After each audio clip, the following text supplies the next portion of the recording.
Egun on guztioi, mila esker 37. Gabonetako nazioarteko igeriketa txapelketaren aurkezpenena bertaratzeagatik.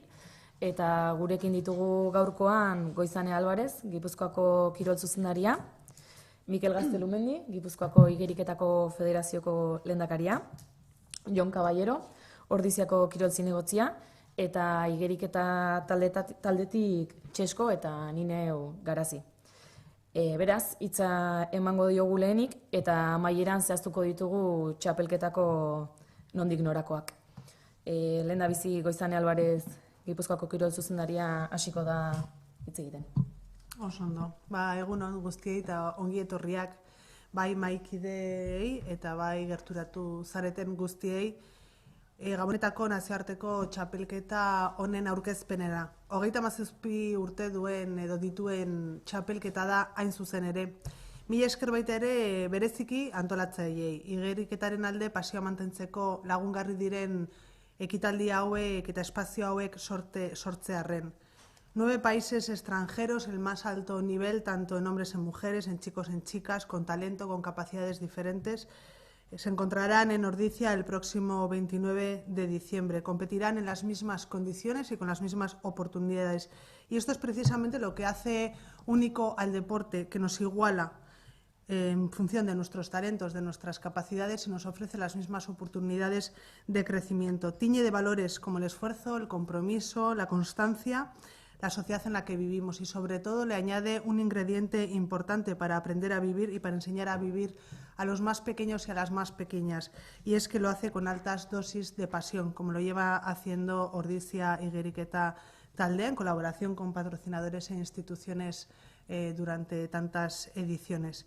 Y sin más, nire hitzak eskerronekoak, animoak ematekoak baita ere, horrelako antolaketa batek esfortzu handia suposatzen duelako, baina pasioarekin egiten diren eta garbitasunez egiten diren ekitaldi hauen antolaketak beti emaitza positiboak ditu eta hemendik egun gutxi batzutara gozatu egin ahal izango dugu bai igeriketaren zaleek eta bai kirola maite duten guztiek. Mila esker Goizane. Orain Mikel Gaztelumendi, Gipuzkoako igeriketako federazioko lehendakariari emango diogu hitza. Egun on.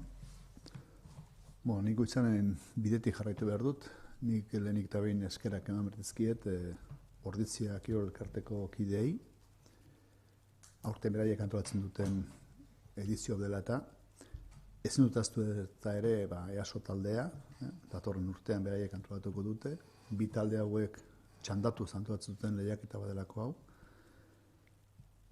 Baita ere eskerak eman bertizkiet, bai Gipuzkoako Foru Aldundiari eta baita ere Jaurlaritzari talde hauei ematen dien laguntza dela eta egia esan, laguntzai gabe seguru hiltzetekela olako lehiaketa antolatuko. Eta besterik ez, hortan jarrai, ia gauzak ondo egiten dituzuen aurten ere.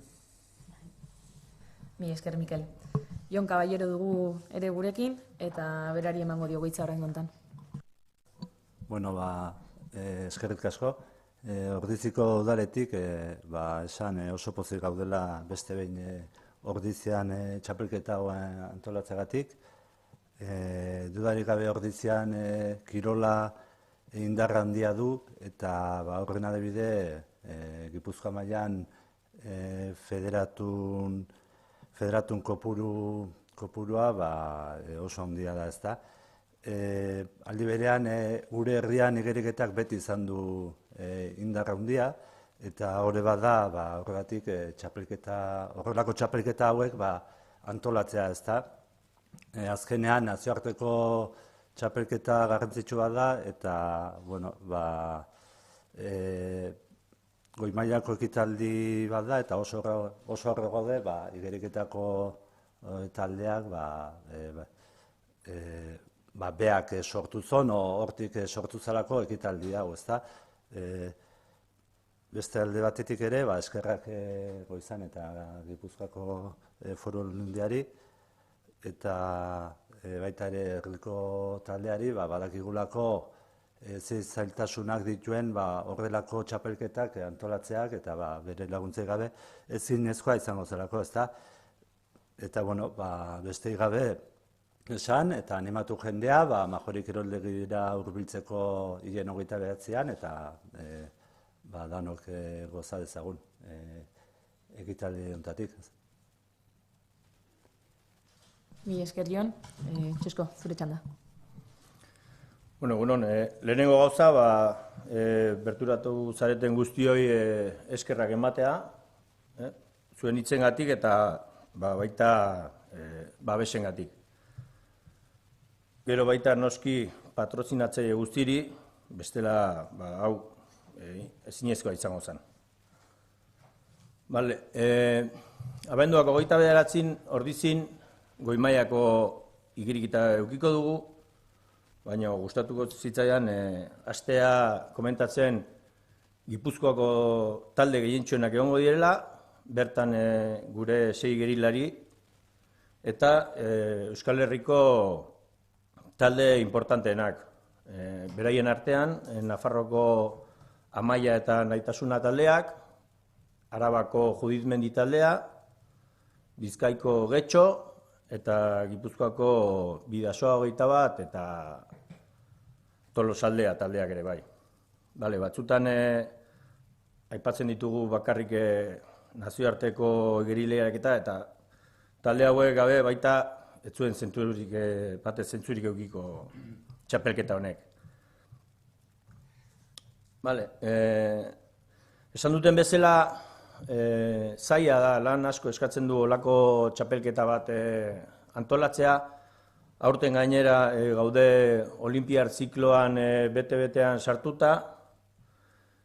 Abenduko egutegi hau oso gorra da gerilarientzat gainera, Europako txapelketa izan dute, klasifikatorio bat olinpiadantzako eduki dute Amsterdamen orain dela 10 egun baita ere, eta asteburu honetan edukiko dute Espainiko taldeen kopa.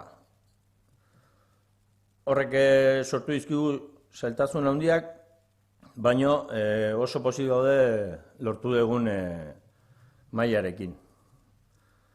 Hori kontutan izateko, adibidez, lortu dugu orain dela 2 urteko irabazlea eta txapeldun ordea edukitzea, mutiletan Kaba Silai serbiarra eta Simone Jeni italiarra, eta nesketan Lido Muñoz eta Jessica Bal San Andreuko igerilariak. Beraieta zaparte, agian izen garrantzitsuena Ebelin Berrasto izan behar da, Hungariarra, 4 olinpiadatan egon dena, nazioarteko dominak dituena. Horretaz aparte, Italiatik baita etorriko zaizkigu Francesca Fangio, Italiako txapelduna dela, bere taldekidea Matteo Mili baita txapelduna orain dela oso gutxi, Natalia Fofi eta Sara Moroti gerilariak. Serbiatik baita Cristian Lakatos igelari gaztea maila oso ona erakusten ari dana, eta Venezuelatik Ernesto Kroc Saguña eta Cristian Quintero gerilariak biak olinpiadatan egondakoak. Momentu honetan Bartzelonan entrenatzen dutenak. Eta Donostian entrenatzen ari den Nikaraguar bate bai, Carla Abarka. Hoiei batzen zaizkie Rumaniar gazte batzuk, eta gerilari frantsesak ere bai, eta Andorrako federaziotik ere bai gerilari talde bat etorri behar dela. Aurten aurrera pauso bat ematen diguna gure ustez, izan da Espaini mailako igerilari batzuk ekartzea lortu duguna, orain arte, gutxienez, orain dala urte asko etzienak etortzen. Ekarri dugu adibidez Adrian Curbelo, Espainiko txapelduna danak hauek, Metropol taldetik, Sergio Ortega, Gredos taldekoa, Paloma de Bordons, Kadizetik dator, Carles Kohl, Tarrako taldekoa, eta Alba Guillamon, Kataluniarra baita, eta aipatu behar dugu Euskaldunen artean baita Maide Erredin Donostiarra. Azken aldian oso marka honak lortzen ari dena. Pasatu zait, aurten ere bai, hola gauz berezi bezala, Japoniatik etorri behar dela Yasunari Irai, berez bera distantzia luzetan aditua da, mundu mailan oso maila altu duena uruikietan, baina hala ere espero dugu bertan oso maila ona emango digula. Frogak urtero bezala 50 eta 100 metrokoak izango dira 4 estilo bakarkakoetan, eta horrez aparte 100 eta 200 metroak estilos deritzon frogan. Eta beti bezala tartetxo bat gordeko dugu igeriketa egokituko igerilari dela. Eta beraien artean aipatu nahiko genuke Inigo Llopis, Nahi Azudaire, Richard Oribe eta Iker Aizpuru igerilariak, hauek danak internazionalak izan direnak, eta Ordiziko igerilari bat edukiko dugu, Markel Iglesias. Eta bukatzeko, sailkapena gelditzen zaigu, urtero bezala fina taula bidez ingo dan sailkapena izango da, eta hainbat sari emango ditugu. Betikoak, emakumezko zein gizonezkoentzako bakarikako sailkapena egongo da, Gipuzkoako Foru Aldundiaren garekurra jasoz. Hauek lehendabiziko postuan 1.500 euro jasoko dituzte, bigarren postuan 1.000 euro eta hirugarren postukoak 500 euro izango dituztelarik.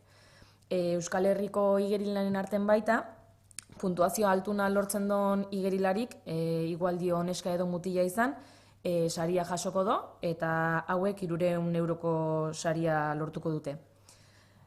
Aurten sartu dugu baita, txapelketako errekorra lortzen balin badute, froga eta sexu bakoitzeko, 100 euroko saria izango dutela, eta azkenik, bai Espainia absolutoko errekorra, Euskadiko absolutoko errekorra, edota adineko marka nazionala lortzen duten igerilarientzat ere 200 euroko saria izango dutela.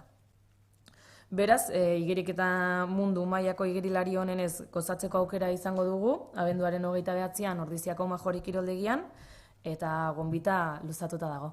Mila esker.